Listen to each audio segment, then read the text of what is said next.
میں اکثر یہ باتیں کہتا ہوں اور لوگ پھر بہرحال مجھ سے ناراض بھی ہوتے ہیں، کیونکہ آج ہم حق اور سچ سننے کے لیے تیار نہیں ہوتے۔ ہمارے ہاں اب دعووں کی بس ایک وہ مطلب روش چل پڑی ہے۔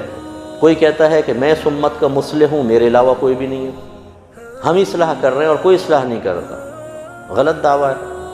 ہزاروں لوگ ہر جگہ اصلاح کر رہے ہیں، کوئی بڑے پیمانے پہ کرتا ہے، کوئی چھوٹے پیمانے پہ کرتا ہے، کوئی مؤثر انداز سے کرتا ہے، کوئی بھونڈے انداز سے کرتا ہے، کوئی تدبیر کے ساتھ کرتا ہے، کوئی اسٹریٹ فارورڈ ڈنڈا مار دیتا ہے سیدھا۔ یہ دعویٰ کرنا کہ جی میں ہی اصلاح کر رہا ہوں، شاید کوئی بھی نہیں کر رہا، یہ دعویٰ غلط ہے۔ یہ اس طرح دعویٰ نہ کریں۔ ایسی بعض اوقات میاں بیوی میں سے ہر ایک دعوے دار ہوتا ہے کہ میں صحیح ہوں اور دوسرا غلط ہے، میں حق پر ہوں دوسرا ناحق ہے۔ اس سے ہمارے کبھی گھر کے جھگڑے ختم نہیں ہوتے، کیونکہ شوہر ہمیشہ حق پر ہوتا ہے، بیوی ناحق، وہ کہتا تو معافی مانگ، میں کیوں مانگوں؟ اور بیوی ہمیشہ دعوے دار ہوتی ہے کہ میں صحیح ہوں، میرے شوہر نے ظلم کا بازار گرم کر رکھا ہے، تو اس کو چاہیے کہ قدموں میں گرے۔ اور دونوں کو یہ اللہ توفیق نہیں دیتا۔ اب اللہ تعالیٰ کے اوپر کو واجب کوئی ہے کہ توفیق دینا، ہم خود بھی تو کچھ عمل کریں۔ اللہ نے کچھ ایسے اپنے اصول بنائے ہیں جس کا وہ خود پابند تو نہیں ہے، لیکن اس نے کچھ رولز بنائے ہیں، ہمیں مکلف بنایا بھی علم سیکھو، لوگوں کے پاس جاؤ، ان سے سیکھو۔ فَاسْأَلُوا أَهْلَ الذِّكْرِ إِن كُنتُمْ لَا تَعْلَمُونَ۔ دین کو اپنے گھر میں داخل کرو۔ یا ایھا الذین آمنوا ادخلوا فی السلم کافہ، اے ایمان والو اسلام میں پورے داخل ہو جاؤ۔ لیکن جب نہ میاں شوہر دین سیکھے نہ بیوی دین سیکھے تو فیصلہ کرنے والا کون ہوگا؟ غلطی بتانے والا کون ہوگا؟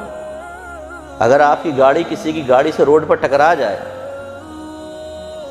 تو فیصلہ کیسے ہوگا کون غلط ہے کون صحیح؟ مجھے بتائیں ذرا، کیسے فیصلہ ہوگا؟ ٹریفک رولز دیکھیں گے نا آپ، ٹریفک کے قوانین دیکھیں گے۔ اور یہی ہوتا ہے باہر کے ملکوں میں، یہاں تو خیر قوانین دھجیاں اڑی ہوئی ہیں، باہر کے ملکوں میں ایسے ہوتا ہے، وہاں پہ مقولہ معروف ہے۔ ہمارے دوست یو کے میں تھے، انہوں نے کہا مفتی صاحب یہاں پر بس اصول یہ ہے اپنے آپ کو بچائیں، آپ صحیح چلائیں، دوسرے کو نہیں دیکھیں، آپ اپنے آپ کو صحیح رکھیں۔ دوسرا اگر مارے گا خود پھنسے گا، ہر جانا بھرنا پڑے گا، وہ اپنے آپ کو بچاتے ہیں۔ اور یہاں پر اپنے آپ کو بچانے کے ساتھ ساتھ سینکڑوں دوسروں کو بھی بچانا پڑتا ہے۔ لیکن فیصلہ کیسے ہوگا؟ فیصلہ ایسے ہی ہوگا کہ جب آپ پولیس والے آئیں گے بولیں گے آپ نے کیا کیا تھا، آپ نے کیا کیا تھا، نہیں آپ رونگ آ رہے تھے، آپ کو ایسا نہیں آنا چاہیے تھا، آپ خلاف قانون آ رہے تھے، لہذا غلطی آپ کی ثابت ہوئی، اس کا جتنا نقصان ہو وہ بھی آپ بھریں گے اور آپ کا چالان ہوگا۔ یہ ہوگا کہ نہیں ہوگا؟ اگر یہ قانونی نہ ہو تو فیصلہ کیسے ہوگا؟ اتنی سی بات ہمیں گھروں میں سمجھ میں نہیں آتی کہ ہم اپنے گھر میں جب دین کو داخل نہیں کریں گے تو کس طرح پتہ چلے گا کون غلطی پر ہے، کون کس پر معافی مانگنا واجب ہے، کون دل آزاری کا مرتکب ہوا، کون حق پر ہے؟ نہیں، ادھر چھوڑ دو، کوئی رول نہیں، کوئی ریگولیشن نہیں، ہمارے گھر میں وہی رول چلے گا جو ہم چاہیں گے، جبکہ باہر ایسا نہیں ہوتا۔ ایک شخص رانگ وے پر آ رہا ہے، آپ سیدھے جا رہے ہیں، اس نے آ کر ٹکر مار دی اور آپ کہتے تم غلط آئے ہو، تم رانگ وے پر آئے ہو۔ اس نے کہا رول میرا چلے گا، جہاں مرضی گاڑی چلاؤں، پاکستان میرا ہے، کراچی میرا ہے، آزاد ملک میں رہتا ہوں۔ بابا آزادی نہیں ملے گی تو اس بھاشن کے جواب میں آپ کیا کہیں گے کہ یار دلیل تو تیری بڑی پختہ ہے، واقعی جو رول بنا لو، کوئی اس کی بات قبول نہیں کرے گا، اس کو پاگل بولیں گے، دیوانہ بولیں گے، سائیکو بولیں گے، سکھ پرسن بولیں گے، سکھ نہیں سکھ بیمار، کچھ بھی آپ کہیں گے، لیکن اس کو اچھے لفظ سے تو یاد نہیں کریں۔ لیکن گھر کے اندر یہی ہمارے رولز چل رہے ہوتے ہیں، اس لیے ہر ایک اپنے دعوے کر رہا ہوتا ہے۔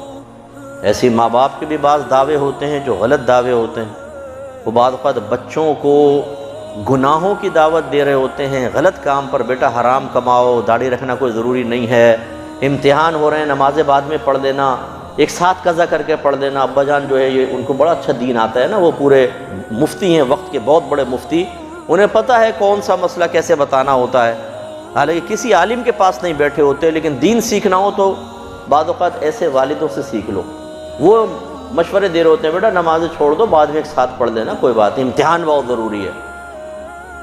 کاش وہ بیٹا پوچھے کہ ابا جان یہ گارنٹی دے دیں کہ میں امتحان ختم ہونے تک زندہ رہوں گا، دیجیے ذرا گارنٹی۔